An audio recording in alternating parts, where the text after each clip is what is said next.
أعوذ بالله من الشيطان اللعين الرجيم بسم الله الرحمن الرحيم الحمد والثناء لله رب العالمين ثم الصلاة والسلام على سيدنا وعظيمنا وحبيب قلوبنا وشفيع نفوسنا بالقاسم المصطفى محمد وعلى أهل بيته الطيبين الطاهرين.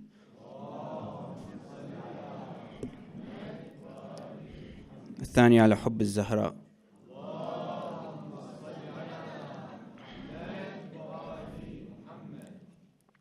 Brothers and sisters, respected scholars, Assalamu alaikum wa rahmatullahi wa barakatuh.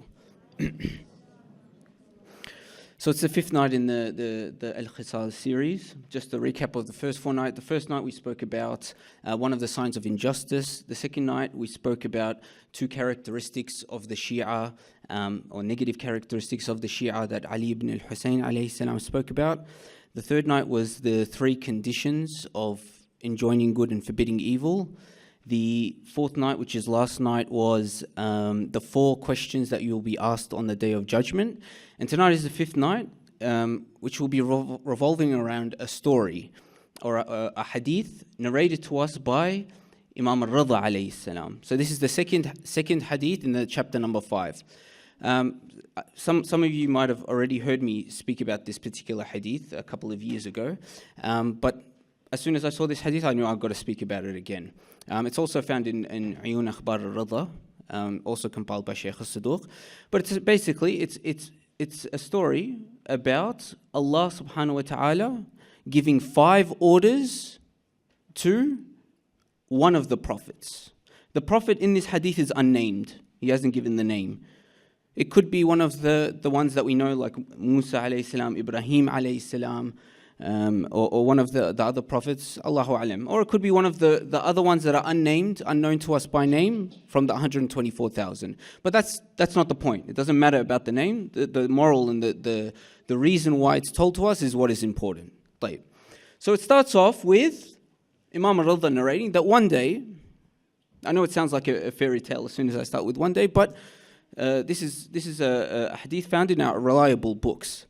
But in any case, one day, Allah subhanahu wa ta'ala told his prophet, one of his prophets, he said, look, when you wake up, I'm paraphrasing obviously, when you wake up and you go outside, I want you to open the door.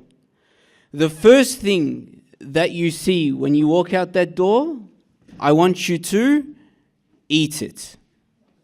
Okay, he's going to say 5 things, okay, and I need you guys to keep track with me because I will definitely lose track, and I need you guys to help me and remind me.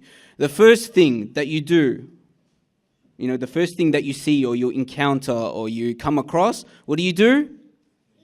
Eat it. Ahsantum. That's the first thing, eat it. The second thing that you come across, I want you to bury it. Okay, dig a hole in the ground, put it in there, and then cover it up. The third thing I want you to do is accept it. Accept it. The fourth thing, don't disappoint it. And the fifth thing is what? Run away from it. Okay, so the first thing was what?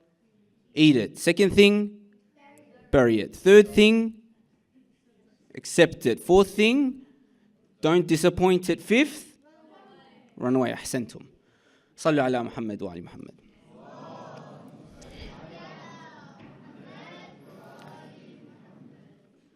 So he woke up, he had this inspiration from Allah subhanahu wa ta'ala.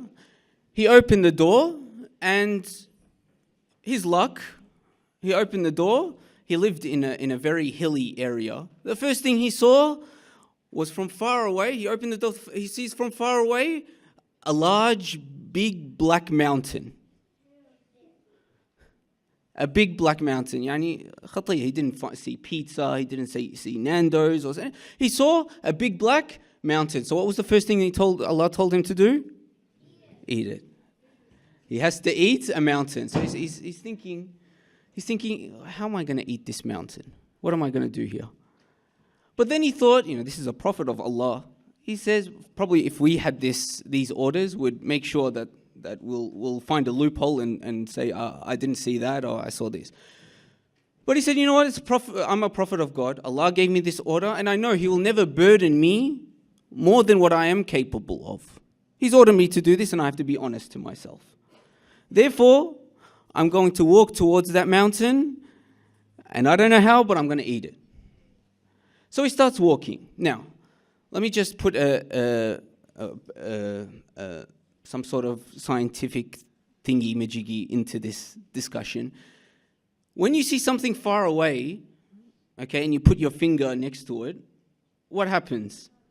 Like, if, for example, the brothers, the row in the back, I can put my finger in front of you guys, and what happens? My whole finger covers them, right? They're all behind my finger. And you know how people take pictures with the Leaning Tower of Pisa and the pyramids and the moon and the sun, all these pictures, you know, because they're close to the camera, whereas the other object is far. So it looks like, you know, that one is bigger than the other, but in reality, it's just because of the distance. But if I were to put my finger in front of these brothers, as I walk closer to them, until eventually I'm 1 meter away, will my finger be covering them anymore? No.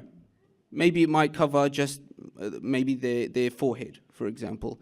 Until I'm very close to them, my finger won't match their finger. Yeah?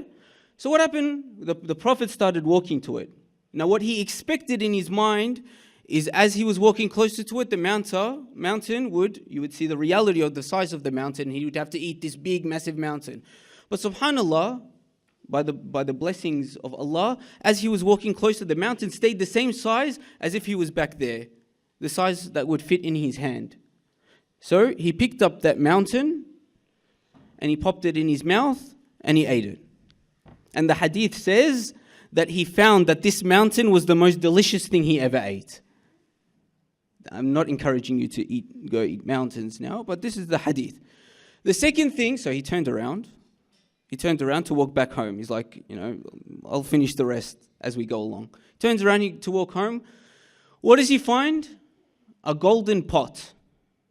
Like a pan. I don't know how he found a pot on the way. The hadith says he found a golden pot. Maybe somebody dropped it. Now this thing is something valuable. You know, he could sell it for a lot of money. So what does he have to do with the second thing? Bury it. Ahsantum. So what does he do? Straight away, he digs up the ground. He pops that pot in there and he covers it up. He makes sure that there's nothing sticking out from there. He makes sure. When a prophet does something, he does it to perfection with ihsan. Not just to get the job over and done with. He made sure he covered it completely. So he starts walking. For some reason, he decided to turn around. When he turned around, he saw all of a sudden the handle was sticking out. He sees that the golden handle was sticking out. He says, so what do I do now? Should I go and bury it again? He said, no. Allah told me to bury it. It seems like it's pushing itself out. I'm just going to leave it. I did my job. I did what Allah subhanahu wa ta'ala asked me to do. So let me leave it. So he turned back around, heading back home. And the third thing he saw a bird in the sky. And the bird was being chased by a falcon or a hawk. So the predator and the prey. So the hawk or the falcon was chasing that bird, and he saw the bird was really struggling. So the bird started coming towards the Prophet. What was the third thing that he had to do? That was the fourth thing. Accept it. He had to accept it.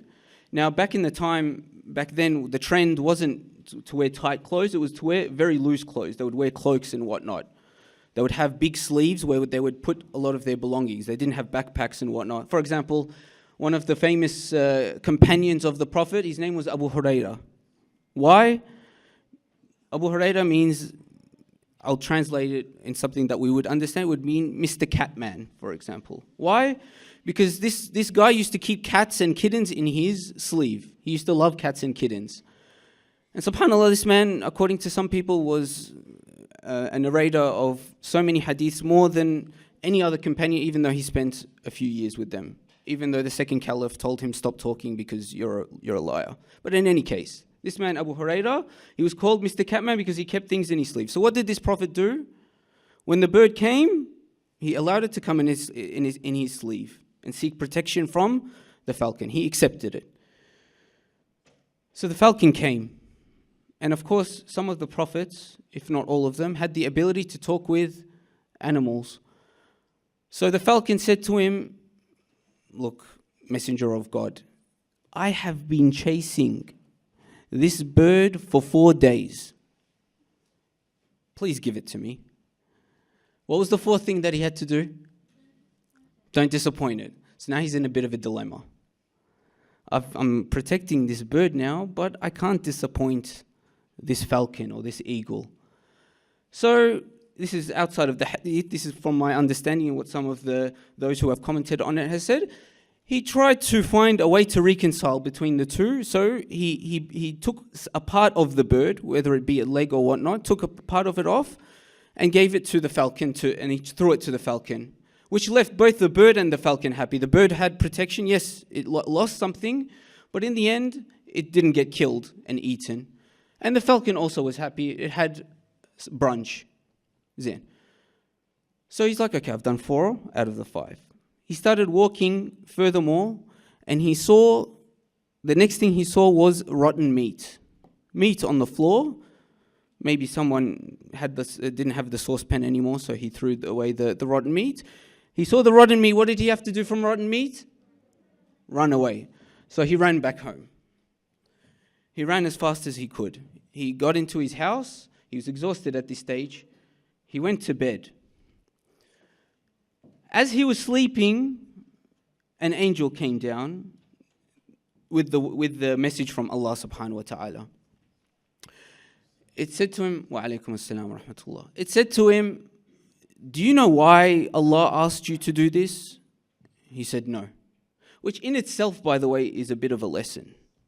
Sometimes we get into the habit of needing to know absolutely the reason why we do everything. And I'm not saying this is a bad thing to be curious and to try and understand, to increase your iman by understanding the wisdom of Allah. But at the same time, it does not mean it should stop us from doing those particular things that Allah has said is wajib. If Allah tells us that we need to fast, or we need to pray, or we need to go to Hajj, or we need to, whatever it is, doesn't mean when you question, if I don't understand it, I'm going to stop doing it.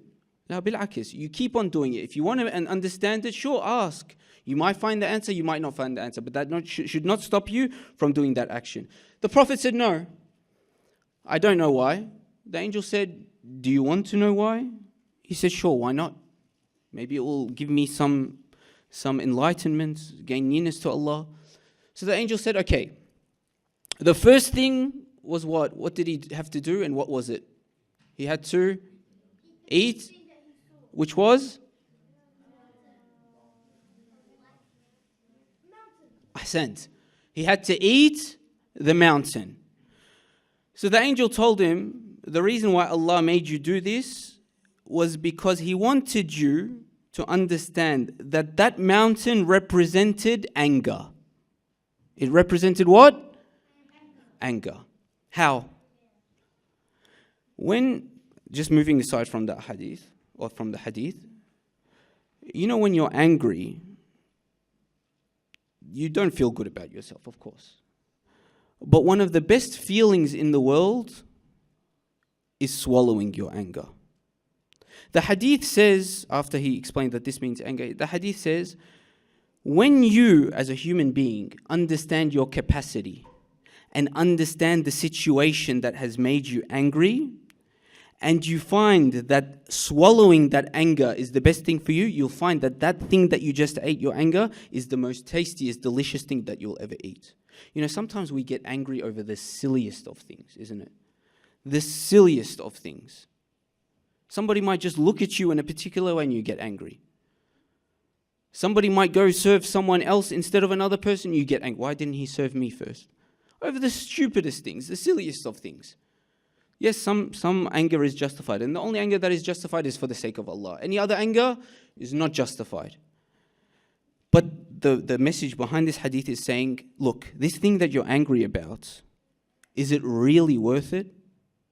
Think about it. From a week's time from now, will it matter? A year's time from now, imagine a year's time from now, that thing that you're angry about, will it matter? The easiest example, which I gave several times in my series, is road rage. Road rage makes you do the craziest thing. You'll smash the steering wheel, you'll beep your horn, you might even start swearing, which is out of character. That's what road rage does to you. A week from now, are you going to remember that incident? In fact, you might laugh about it. How many times have you been so angry and a week later you laugh about it? You're like, remember when I did that? And you laugh with the same person you were angry with. You laugh about it. The same thing with this parable of the mountain. You think it's much larger than it really is. But when you come closer to it and inspect it, in fact, it's something so small and insignificant. And that thing you eat, that anger that you swallow, is the most delicious thing. And it's important, even in the Quran. It says in Surah Ali Imran, الذين ينفقون في السراء والضراء والكاظمين الغيظ.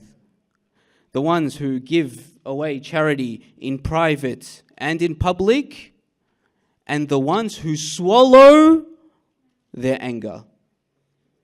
Now it's important, swallow the anger. Why? Because I can say to myself that I'm no longer angry anymore, but I still show it.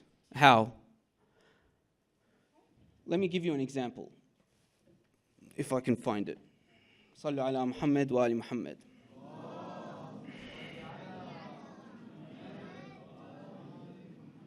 Second one, please. Second salawat. I found it. Alhamdulillah. This is what you call Reese's Pieces. Okay? It's a chocolate. Now you probably think I'm being silly or crazy, but there is a lesson behind this. Let us say this represents what? Anger. Now I'm going to put it in my mouth. Some people think that anger is something that you just don't have to show. Okay? I'll put it in my mouth and I'll say, you know what? I'm not angry anymore. I'll put the second one in too, for more effect. I'm twice as angry as I was. Okay? Allahumma salli ala Muhammad wa ali Muhammad.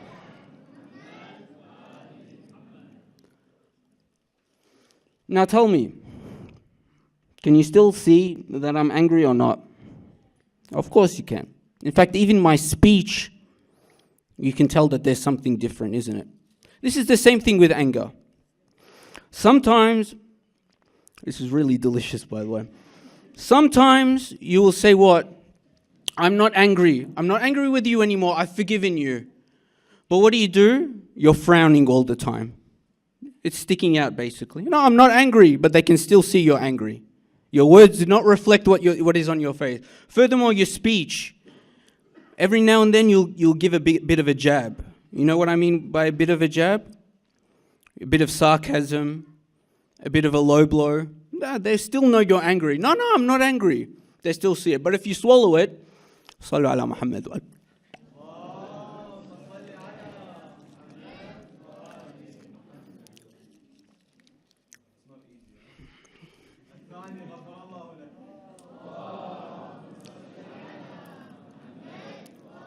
Subhanallah, you'll find it the most delicious thing. You move past it. It is no longer something hanging on. Because you know what? A lot of the time you're angry and no one gives a damn. No one even cares. They just find it annoying that you're treating them like this. Move on. Wallahi, it's the best feeling in the world. Don't even bring it up anymore. It's the best. And that's the lesson in the first one. The rest, inshallah, will be a bit quicker. The second one was what? The golden pot, and you had to what? Bury it. That, brothers and sisters, is your good deeds. Your good deeds. The best thing to do with it is to keep it hidden. You don't need the whole world to see your good deeds. You don't need to put it on display. You bury it. What happened when he buried it? It came out. Allah will make your good deeds apparent to the world. You don't need to show it to the world. The people will find out because Allah will make sure that they find out. And they will adorn you. And that will become a zina for you in this world and in the hereafter. People will love you for this thing. If you try and hide it, they will love you. If you try and expose it and show the whole world, look how much good I'm doing, that won't be a zina for you. That will be something that is ugly. That was the second one. What was the third one? Except what? The bird. That, brothers and sisters, is good advice. When good advice comes to your way, If you don't have an ego, good and well, you'll accept it, you'll take it on board. But if you have an ego, what happens? As soon as they open their mouth, you're expecting good words to come out from them. But what happens? Listen, I think you can do this better. I come off from this table, and instead of somebody saying, MashaAllah, Ahmed, you're doing so well, fantastic work up on here, what do they say? Man, you're taking too long. What is this, 23 minutes? I thought I only gave you 10, 15 minutes. Shukran jazilan, Shaykhana. I can say, you know what? Stuff you. My talks are really good. You're nobody. You don't mean anything to me. If 10 people like it and 1 person says something bad, great, I don't care about your opinion. Or I can be humble. Perhaps this person really wants what's best for me. That's the third one. The fourth one was what? What was it that he didn't want to disappoint? The hawk. Now let me remember what the moral of that lesson was. That, brothers and sisters, is when somebody comes to you with a need, don't disappoint them. You know, a lot of the times people will come and ask you for something, but what do? Instead of trying your best to fulfill their need, you'll think of every excuse not to do it. Wallah, I have work. Wallah, I don't have credit. I just have to pick up my mom. I have to do this. If you want to make an excuse, you can make an excuse. And you'll have one excuse after the other. I can't do it because of this. They'll give you a solution. No. But what about this? They give you a solution to that. They'll give you another excuse. One of the rights of the believers is what? To fulfill their needs. In fact, there is a hadith where one of the imams and his companion were doing tawaf. You know, some of the companions only had one chance to see their imam, and that was at Hajj, because they lived so far away. As they were walking around doing tawaf, one of the brothers, yelled out that companion's name. He said, Fulan, come and help me. Fulan. He didn't pay any attention to him. He kept on walking. That was the first cycle. The second cycle, same thing. Third cycle, ignored him. The imam said, what are you doing? Do you not hear that he's listening, he's calling for you? He says, how can I leave the imam doing tawaf with him, the blessings of doing tawaf with the imam, to just attend to him, to one of these brothers? I can do it after. The imam says, there's more blessings in helping a brother in need than doing tawaf with me. Therefore, if somebody comes to you, do your best, even if it's a little bit. He didn't give him the whole bird. What did he give him? Just a part of it. That was the fourth one. The fifth one is, what was it that he ran away from? Rotten, not raw. Rotten. This, brothers and sisters, represents backbiting and gossiping. And I don't need to go too much into detail, because I think 4 out of the 5 nights I've spoken about backbiting and gossiping. Therefore, brothers and sisters, in this hadith, these 5 things, let us remember, when you are angry, don't blow it out of proportion. Try and swallow that anger. Number 2, your deeds. There's no need to do it out in public. If you feel like you want to encourage people, that's a different story. But if you're doing it to show off, no need, brothers and sisters. If you hide it, Allah will make it apparent to the people. Number 3, always accept good advice. Number 4, don't disappoint your brothers and sisters in faith in particular. And number 5, run away, flee from gossiping and backbiting. That was night number 5, inshallah. Tomorrow, number 6, Sallu ala Muhammad wa ali Muhammad.